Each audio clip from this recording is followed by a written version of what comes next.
Hello, j'espère que vous allez bien. Aujourd'hui je vous retrouve pour vous parler d'un sujet sur lequel vous me posez toujours énormément de questions, à savoir le visa. Donc dans cette vidéo je vais vous expliquer la procédure à suivre en tant que Français pour venir habiter au Royaume-Uni, que ce soit pour travailler, pour étudier, peu importe. Je vais vous expliquer toutes les démarches à suivre étape par étape pour vous aider tout simplement dans ce processus là, comme je peux le faire avec mes autres vidéos au sujet de la vie en Angleterre. Du coup on va commencer tout de suite parce que ça risque d'être assez long. Du coup j'ai fait des recherches pendant plusieurs jours, je peux vous dire que ça a été assez long de réunir toutes les informations. J'ai cherché sur plusieurs sites, sur le site du gouvernement anglais, sur le consulat français, enfin bon, bref, un petit peu partout, et j'ai réuni toutes ces informations pour tout vous dire sur tous les différents types de visas quand on est français et qu'on veut emménager au Royaume-Uni.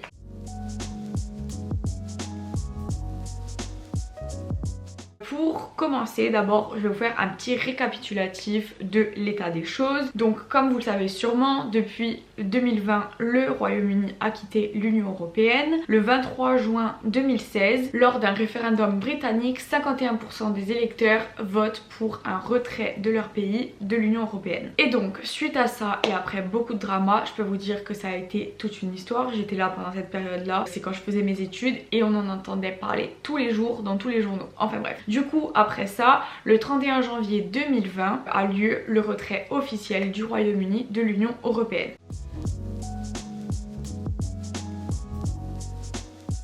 Donc maintenant du coup, pour en venir à mon cas à moi et vous expliquer un petit peu mon parcours pour ceux qui ne le sauraient pas, j'ai fait mes études à Londres à partir de septembre 2018 et du coup forcément avant le Brexit c'était beaucoup plus simple de venir s'installer ici, que ce soit pour étudier, travailler, vous pouviez bénéficier du système de santé etc. sans avoir besoin d'aucun papier. Et du coup grâce à ça, pour ma part, j'ai pu bénéficier de ce qu'ils appellent le Pre-Settled Statute. Donc c'est un statut de pré-résidence parce que toutes les personnes ayant vécu sur le territoire anglais pendant minimum 2 ans avant le Brexit, donc avant cette date officielle du 31 janvier 2020, ont pu bénéficier de ce pass de résidence, donc le Settled Statute, ou le pass de pré-résidence comme j'ai eu moi. Donc ce statut là permet à tous les étrangers, donc personne n'étant pas né sur le sol anglais, de travailler, étudier, louer un appartement, bénéficier du système de santé sans avoir besoin de visa.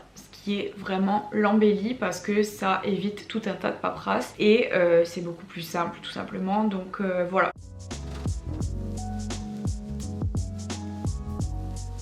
Pour tous les Français qui souhaiteraient emménager au Royaume-Uni à partir de maintenant et qui donc n'ont pas bénéficié de ce statut-là, je vais vous expliquer toutes les différentes possibilités qui s'offrent à vous. Du coup, j'ai fait mes recherches, j'ai tout noté sur mon ordi et j'ai pu trouver 5 types différents de visas, donc les plus populaires, on va dire, ceux qui pourront le plus vous servir. Après je sais qu'il y a plein de spécificités, donc peut-être qu'il y en a d'autres que je ne mentionnerai pas dans la vidéo, mais en tout cas j'ai trouvé les principaux et ceux qui servent au plus de personnes.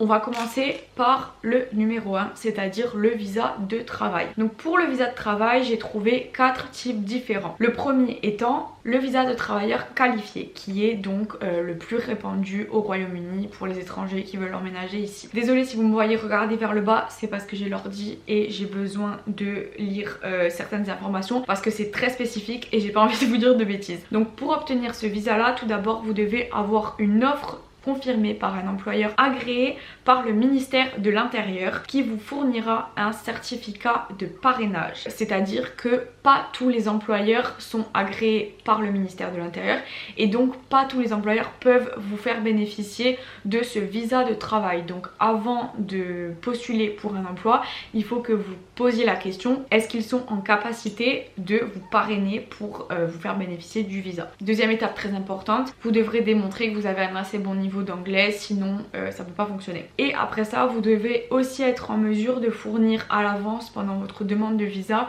un code à 4 4 chiffres correspondant à votre profession. Donc ça c'est votre employeur qui vous le fournira une fois que vous aurez cette offre d'emploi définitive. Du coup le visa de travailleur qualifié a une durée maximale de 5 ans, mais vous avez possibilité de faire une demande de renouvellement. Donc vous avez la possibilité de le prolonger à plusieurs reprises, même avec un employeur ou un poste différent. Tant que vous remplissez les conditions d'éligibilité, tout est bon. Et un petit point très intéressant à noter, c'est que une fois ces 5 ans passés, vous pouvez faire la demande de statut de résidence dont je vous parlais en début de vidéo, donc le settled statut qui vous permet d'avoir droit à la résidence permanente, et à ce moment là vous n'aurez plus besoin de visa comme c'est le cas pour moi. Comme je vous disais, ce statut là vous permet d'étudier, vivre, louer, bénéficier du système de santé etc. sans visa, donc c'est vraiment le top. Et ensuite ce qui est important de préciser aussi avec ce visa là, c'est que si vous souhaitez faire venir votre partenaire ou vos enfants, il vous suffit de demander un visa pour personne à charge qui expirera à la même date que le vôtre. Ensuite toujours pour ce qui est du visa de travail, on a un deuxième type de visa, il s'agit du visa de fondateur innovateur. Donc ça c'est pour ceux qui désirent créer ou gérer une entreprise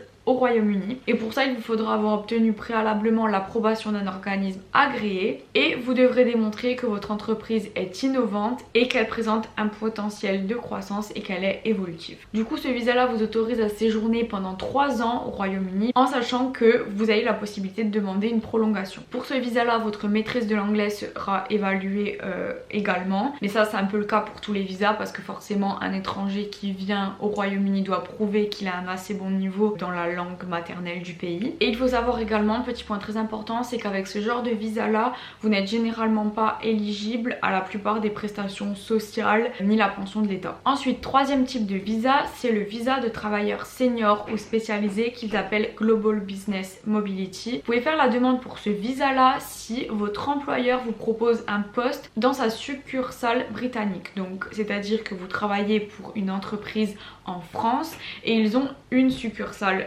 en Angleterre, enfin au Royaume-Uni. Votre employeur vous proposerait un poste dans l'autre partie de l'entreprise, et à ce moment là vous pouvez faire la demande de ce visa là. Par contre, point à préciser, c'est qu'il faut que l'organisation, enfin l'entreprise, soit approuvée par le ministère de l'Intérieur, encore une fois en tant que sponsor, comme je vous disais pour le premier visa, pour vous délivrer ce fameux certificat de parrainage. Et il faudra également vérifier que le poste que vous occupez figure dans la liste des professions éligibles. Ensuite, un point non négligeable, c'est que pour ce visa là, pour l'obtenir, vous devez percevoir un salaire minimum de 45 800 livres par an, et la durée maximale de votre séjour avec ce visa là dépend de votre revenu annuel. Donc si vous gagnez au moins 73 900 livres par an, vous pouvez demeurer pendant 5 ans sur une période de 6 ans. Et par contre, si votre revenu annuel est égal ou supérieur à 73 900 livres, vous pouvez demeurer jusqu'à 9 ans sur une période de 10 ans. Et ce qui est bon à savoir aussi, c'est qu'avec ce visa là, vous pouvez également étudier au Royaume-Uni et emmener vos personnes à charge avec vous, donc partenaires, enfants, etc. Et enfin, le quatrième visa de travail que j'ai trouvé pendant mes recherches, c'est le visa de travailleur de santé et de soins, donc pour toutes les personnes qui travaillent dans le domaine de la médecine. Du coup, avec ce visa là, vous avez la possibilité d'exercer une profession médicale au Royaume-Uni, que ce soit avec le NHS, c'est le système de santé anglais, ou dans le domaine des soins sociaux pour adultes. Du coup, pour être éligible à ce visa là, vous devez être médecin, infirmière ou professionnel de la santé et travailler encore une fois pour un employeur agréé qui est autorisé à vous délivrer le fameux certificat de parrainage. Encore une fois, pour celui-là, la durée maximale de séjour est de 5 ans. Point important à préciser, c'est que ce visa là peut être renouvelé ou mis à jour autant de fois que nécessaire, et ensuite après 5 ans sur le territoire, vous avez la possibilité de demander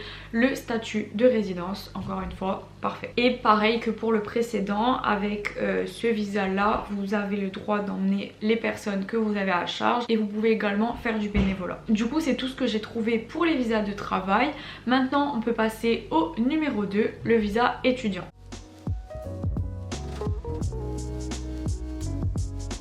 Donc le Royaume-Uni faisait précédemment partie du programme Erasmus dont bénéficient tous les Européens, mais il a quitté ce programme en même temps que son retrait de l'Union Européenne, forcément sinon ça serait pas drôle. Du coup, si vous êtes âgé de 16 ans ou plus et que vous souhaitez poursuivre une formation d'enseignement supérieur au Royaume-Uni, donc tout ce qui est études après le bac, et que la durée de ces études là dépasse 6 mois, donc ça c'est si vous voulez vraiment suivre tout votre cursus au Royaume-Uni comme j'ai pu faire moi, vraiment vous inscrire dans une université ici et faire vos 3 ans ou plus au Royaume-Uni. Donc pour ce visa là il y a plusieurs étapes à suivre. Donc la première étant de trouver là où les universités auxquelles vous souhaitez vous inscrire et de faire votre demande. Une fois que vous avez fait votre demande, vous devez absolument obtenir une unconditional offer, donc offre inconditionnelle, parce que ça n'a pas changé par rapport à quand j'ai commencé mes études moi. Ici il y a deux offres possibles, donc l'offre inconditionnelle et l'offre conditionnelle. Inconditionnelle, ça veut dire que à partir du moment où il vous accepte officiellement, il n'y a plus aucune condition qui entre en compte, alors que l'offre conditionnelle, moi j'avais eu une de mes universités auxquelles j'avais fait la demande pour laquelle c'était ça. La condition c'était il fallait que j'ai le bac pour être accepté à l'université. Donc ça pour vous, enfin pour ceux qui veulent demander le visa, ça fonctionne pas. Il faut absolument que l'université vous propose une offre inconditionnelle. Ensuite, il faut absolument que ce soit un établissement agréé, donc Licensed Student Sponsor, c'est-à-dire, encore une fois, ça fonctionne pareil que pour le visa de travail. Il faut que l'établissement soit agréé pour pouvoir vous proposer un parrainage. Ensuite, une fois que votre établissement vous aura accepté et aura approuvé votre demande, vous recevrez une lettre avec un numéro de référence appelé le Confirmation of Acceptance for Studies, aussi connu sous le nom de CAS, et vous aurez besoin de ce fameux CAS pour compléter votre demande de visa. Pour commencer votre demande de visa, il faut préalablement avoir fait votre demande à l'université, avoir été accepté, avoir reçu votre lettre avec ce fameux numéro, et ensuite vous pouvez commencer votre dossier pour le visa. Deuxième étape, il faut pouvoir prouver que vous avez une somme d'argent nécessaire pour subvenir à vos besoins lorsque vous serez sur le territoire. Cette étape là, vous en aurez peut-être pas forcément besoin, elle est un petit peu optionnelle parce que j'ai trouvé plusieurs différentes versions sur différents sites, mais en tout cas sur le site du gouvernement, il précise bien qu'en tant que Français, vous êtes dispensé de fournir une preuve de fonds minimum, mais apparemment il y a une possibilité qu'on vous réclame cette preuve là avant d'obtenir la décision pour votre demande de visa, et du coup ça fait toujours bien de pouvoir le prouver parce que ça peut appuyer votre demande en gros, donc autant mettre toutes les chances de votre côté et prendre cette étape en compte. Donc j'ai quand même fait des recherches pour vous mettre au courant, même si c'est pas sûr qu'ils vous le demandent, vaut mieux le prendre en compte. Donc par rapport aux exigences établies par le service de l'immigration britannique, donc petit 1, vous devez pouvoir justifier la somme à payer pour votre année d'études. Donc cette somme sera précisée sur le fameux CAS que vous enverra votre université. Ensuite, vous devez également prouver que vous serez capable de subvenir à vos besoins pendant votre année d'études. Donc c'est-à-dire pouvoir faire vos courses, payer les transports, enfin tout ce genre de choses, les dépenses obligatoires on va dire. Donc pour ça il y a deux différentes options. Première option, si votre établissement est situé à Londres, et deuxième option, si votre établissement est situé en dehors de Londres. S'il est situé à Londres, forcément c'est un peu plus cher vu que la vie dans le centre même est plus chère. Donc vous devez prouver que vous pouvez détenir sur votre compte en banque 1334 livres par mois pour 9 mois. Et si votre établissement est situé en dehors de Londres, la somme sera de 1023 livres par mois pour 9 mois. Et enfin, dernière étape, il faut également pouvoir fournir la preuve que les fonds étaient sur votre compte au moins 31 jours avant la demande de visa. Ensuite, troisième étape pour le visa d'études, c'est d'avoir le niveau d'anglais minimum requis. Donc pour ça, vous devez être capable de lire, écrire et parler anglais, ce qui paraît logique parce que sinon vous ne pourrez pas suivre les cours. Et vous devrez le prouver avec un test reconnu par le gouvernement britannique. Donc ça, c'était déjà le cas avant le Brexit. Même quand j'ai commencé mes études, j'ai dû le prouver en passant le test IELTS. Vous avez l'IELTS, le TOEFL, le Cambridge. Il y en a plusieurs qui sont reconnus par le gouvernement britannique. Ça sera votre école, enfin votre université qui vous dira lequel vous devez passer. Et ensuite, le niveau de maîtrise de langue demandé dépend du diplôme que vous étudiez. Si vous étudiez un degree level ou au-dessus, c'est-à-dire un niveau licence ou plus, vous devez avoir minimum un niveau B2. Et si vous étudiez en dessous d'une licence, vous devez avoir minimum un niveau B1. Ensuite, l'étape suivante, ça sera de regrouper tous les documents nécessaires que vous avez préalablement réunis et obtenus pour votre demande de visa. Donc le premier, c'est un passeport en cours de validité. Donc il faut bien vérifier que votre passeport n'est pas périmé ou qu'il ne périme pas dans les 6 prochains mois. Il faut vraiment qu'il soit valide. Ensuite, le fameux Confirmation of Acceptance for Studies, donc le CAS, que votre université vous aura fourni. Et le dernier document, la preuve de votre test d'anglais, enfin que vous avez passé et obtenu le test. Ils vous donneront un document avec la certification et votre note, etc. Et comme je vous disais avant, ça c'est une option, je suis pas sûre, et sur tous les sites ça se contredit un peu, mais il pourra vous être demandé la preuve que vous disposez suffisamment d'argent pour subvenir à vos besoins. Donc préparez-le dans un coin quand même et gardez en tête qu'on peut vous la demander juste au cas où. Et ensuite, dans le cas où vous ne seriez pas encore majeur, ce qui était le cas pour moi par exemple quand j'ai commencé mes études, parce que je suis de fin d'année, bon moi je suis du 25 septembre donc je suis devenue majeure 2 semaines après ma rentrée, mais par exemple pour les personnes qui seraient d'octobre, novembre ou décembre, vous serez mineur quand vous commencerez vos études en général. Donc pour ça il vous faudra aussi une autorisation parentale, donc vous ajouterez ça à votre dossier de demande de visa. Du coup, une fois tous ces documents réunis, on arrive à la dernière étape. Vous pouvez présenter votre dossier et votre demande de visa. Donc si vous êtes à l'extérieur du Royaume-Uni, vous pouvez la faire en ligne sur le site du gouvernement britannique. Donc vous pouvez faire votre demande au plus tôt 6 mois avant le début de votre cursus, et généralement vous obtenez une réponse de la décision s'ils acceptent ou pas votre visa sous 3 semaines à peu près. Ensuite, par rapport au prix, parce que forcément le visa ça a un coût, c'est pas gratuit. Donc les frais de candidature au visa, donc tout simplement les frais de dossier, s'élèvent à 348 livres par personne. À ça il faut ajouter également la surtaxe de santé à l'immigration. Donc ça c'est une taxe que vous payez par an et ça couvre vos besoins niveau santé en fait. Si vous avez besoin d'aller chez le docteur, d'acheter des médicaments, enfin tout ce genre de choses, il couvre vos frais niveau santé. Donc cette surtaxe est de 624 livres par année pour un adulte, mais apparemment les étudiants bénéficient d'une réduction de 25% sur le coût habituel.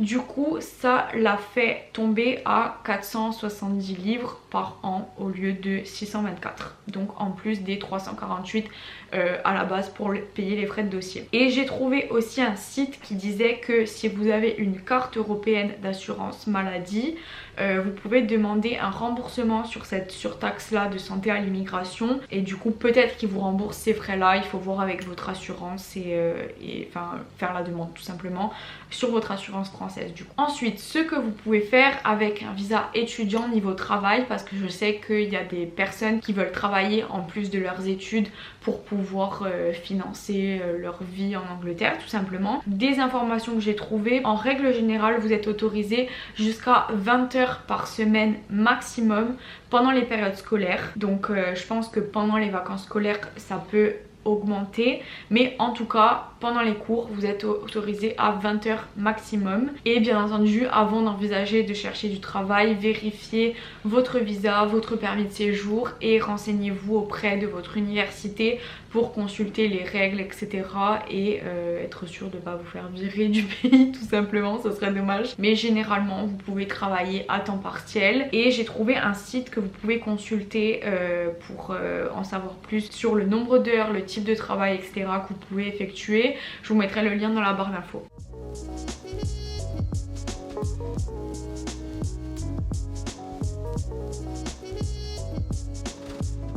Ensuite, type de visa numéro 3, donc toujours par rapport aux études, c'est le visa étudiant courte durée. Donc ce visa là il est disponible pour les étudiants qui souhaiteraient suivre des cours d'anglais, donc par exemple faire un séjour linguistique dans des institutions accréditées pendant une durée maximale de 6 à 11 mois. Et du coup ça vous permettra de séjourner au Royaume-Uni pendant la durée totale de votre cursus, plus 30 jours en plus, tant que ça ne dépasse pas une durée totale de 11 mois. Et d'ailleurs pour ça, pour ceux qui seraient intéressés par le sujet sujet des séjours linguistiques, je vous mettrai le lien de ma vidéo que j'ai publiée la semaine dernière avec Speak Up London, qui est une école accréditée par le consulat britannique. J'ai été une journée en immersion à l'école pour vous dire tout ce qu'il y a à savoir sur les séjours linguistiques et vous montrer l'école, vous faire visiter. J'ai assisté également à un cours, enfin bref, vraiment une journée en immersion en tant qu'étudiante en séjour linguistique pour vous dire tout ce qu'il y a à savoir à ce sujet là, donc n'hésitez pas si ça vous intéresse.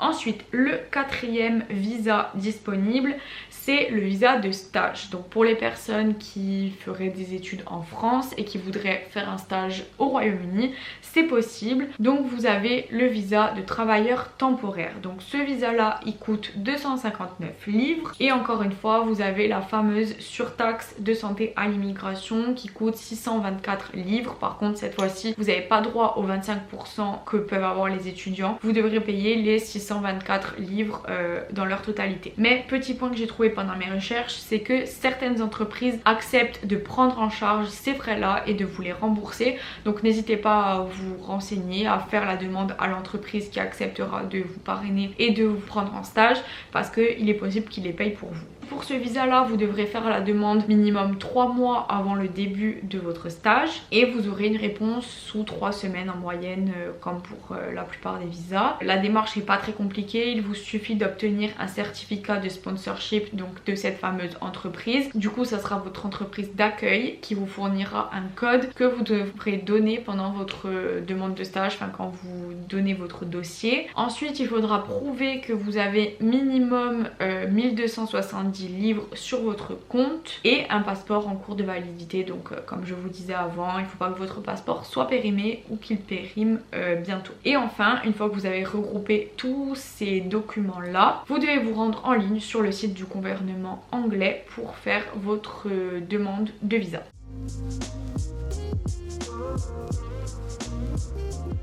Et enfin, le dernier visa que j'ai trouvé, c'est le statut de visiteur. Donc techniquement, c'est pas un visa. Si vous étudiez au Royaume-Uni dans une institution accréditée pendant moins de 6 mois, vous aurez le statut de visiteur. Donc bonne nouvelle, pas besoin de faire de demande de visa. Donc pour les séjours linguistiques que vous pouvez faire dans une école comme Speak Up London dont je vous parlais juste avant, vous pouvez choisir de rester plus de 6 mois si vous voulez vraiment un séjour en immersion totale, ou moins de 6 mois, et dans ce cas là vous n'aurez pas besoin de visa, il vous faut juste un passeport valide et puis c'est tout. Du coup il me semble que c'est tout, que j'ai précisé tous les points qu'il y a à savoir par rapport au visa.